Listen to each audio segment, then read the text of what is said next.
Hey, what's up guys? In this video, I thought I'd quickly go over some common Burton tech that gets thrown around as you're looking at their snowboards so that it doesn't throw you off and you're gonna know exactly what you're getting. Alright, first off is Burton's Squeezebox technology. All that's going to be is core profiling. So basically, Burton makes the core thicker and thinner in certain places throughout the snowboard to give it the flex that they want it to have. So it's going to help the board to have a more natural, comfortable flex for what that board is designed to do.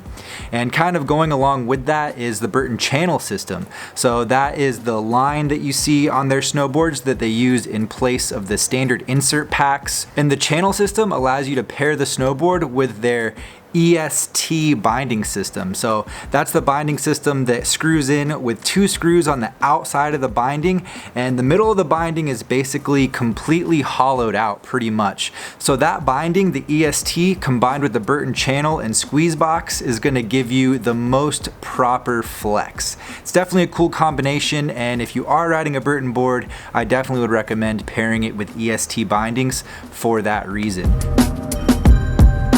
Frostbite edges is another one that you're going to see on a lot of their snowboards, and Frostbite is basically just an additional contact point placed right under the bindings. It's a little bit of a bump there on the edge of the snowboard. It's going to help to bite down on ice or hard packed snow to give you a little more grip. I'd say it's pretty comparable to Underbite from Yes or Vario Power Grip from Never Summer, but it is definitely not going to be on the same level as Magnet Traction or Grip Tech. It definitely makes a noticeable difference if you're on ice. It's better than nothing, but it is pretty mellow in my opinion.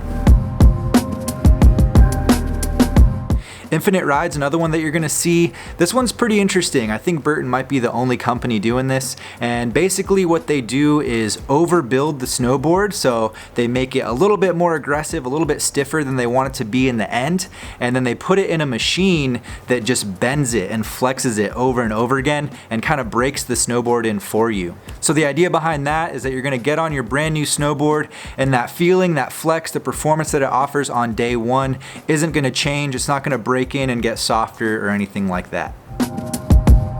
Another one they like to advertise, and this is more of a construction thing than a performance thing, is called DualZone EGD. If you look on the spec sheet, I'm sure you'll see it there. It's in most of their boards. And basically that just reinforces the snowboard going down the main part of the edge of the snowboard, the effective edge. They lay the wood in horizontal, whereas most of the wood is running vertical down the snowboard, and it just helps to make that part of the board a little bit more durable. Don't really need to pay attention to it too much. They do that in pretty much all of their snowboards. Protip is another one that you're going to see on a lot of the Burton snowboards, and all that is going to be a skinny nose and tail outside the contact points, helping to reduce the weight of the snowboard on the nose and tail, to reduce the swing weight, making it a little bit easier to initiate rotation. Not a super big deal, but they do call that out on a lot of their snowboards, so that's what that is. And the last one I'm going to call out, this is probably the most technical, so I'm not going to get too deep into it. It's called Balanced Freeride Geometry. This one's going to vary from board to board, and it relates to the stance positioning relative to the side cut and the camber profile, and how that board's going to feel flat base on hard pack snow versus how it's going to handle on powder. So the big takeaway with balanced freeride geometry, if you see that on a Burton snowboard, is that the board is still going to feel fairly twinish on hard packed snow, but when you get it in powder, those directional benefits are going to come out. It's going to ride longer, it's going to offer more float. So if you see that, that's the goal behind it. Alright guys, I hope that helps to clear some things up for you. If you got any questions, leave them down in the comments below. And if you want to check out some of my favorite Burton snowboards, I'll have those linked down in the description as well.